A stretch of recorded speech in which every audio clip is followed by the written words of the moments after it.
Bulletin के साथ खबरों की।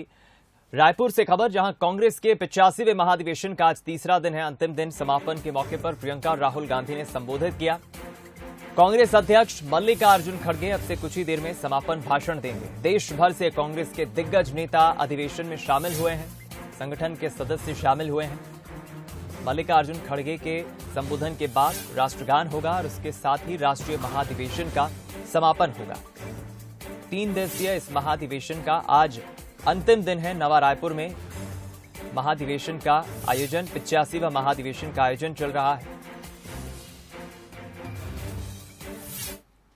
चलिए रुक करेंगे एग्जीक्यूटिव एडिटर मनोज सैनी जी का। इस खबर पर बातचीत करने के लिए हमारे साथ जुड़ गए। मनोज जी, आज महाधिवेशन का तीसरा और अंतिम दिन है और इस पूरे 3 दिवसीय हम महाधिवेशन का अगर मंथन करें तो कई निकलकर चीजें, कई आउटपुट्स बाहर आए हैं, कई मैसेज कांग्रेस पार्टी ने संदेश देने की कोशिश की है।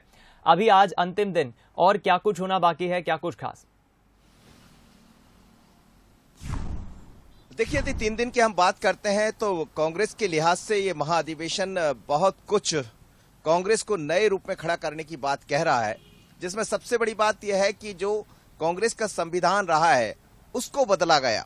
उसमें एससी, एसटी, ओबीसी सबको 50% आरक्षण देने की बात कही गई। उसके अलावा हम देखें तो सीडब्ल्यूसी है, उसके मेंबरों की संख्या 35 की गई है, जिसमें से 18 चुने जाएंगे। बड़ी बात यह भी है कि इसमें प्रयास यही होगा कि 50 साल के लगभग जो लोग हैं उनको उसमें स्थान मिले 50% और 50% उससे ऊपर। तो कई तरह के बदलाव के साथ कांग्रेस अब 2023 और 24 के लिए आगे बढ़ने को तैयार है। लेकिन पूरे यदि हम महाधिवेशन को देखते हैं तो राहुल गांधी पर यह केंद्रित दिखाई दिया, जिसकी चर्चा कल भी हम कर रहे थे। पर आज राहुल गांधी और प्रियंका गांधी का भाषण हुआ। प्रियंका ने जोर इस बात पर दिया कि हम बूथ को मजबूती की तरफ करें। यदि बूथ मजबूत करेंगे तो फिर चुनाव हम जीत पाएंगे।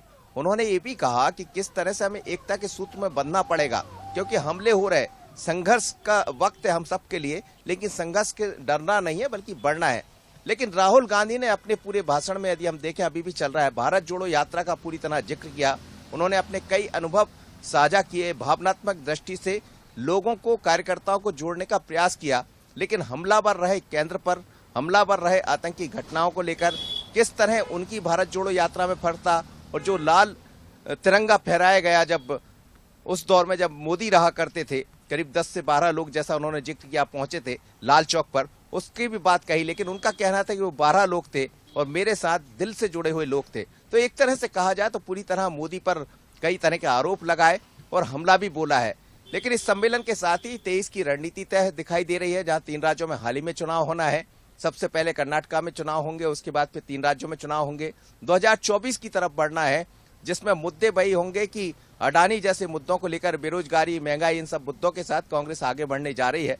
पर महत्वपूर्ण बात यही है, जैसा सोनिया जी ने कहा, राहुल जी ने, प्रियंका जी ने, कि हमें अपने संगठन को और मजबूत करना होगा और संगठन को बढ़ने के साथ आगे का रास्ता गढ़ना होगा, जब ही हम आगे बढ़ पाएंगे। बिल्कुल ठीक है आपने मनोज जी, और पूरे 3 दिवसीय इस महाधिवेशन का हम सार निकाले तो यही बड़ा संदेश कांग्रेस पार्टी देती नजर आई है। बहुत शुक्रिया आपका इस बातचीत के लिए, खबर पर हमारे साथ जुड़ने के लिए।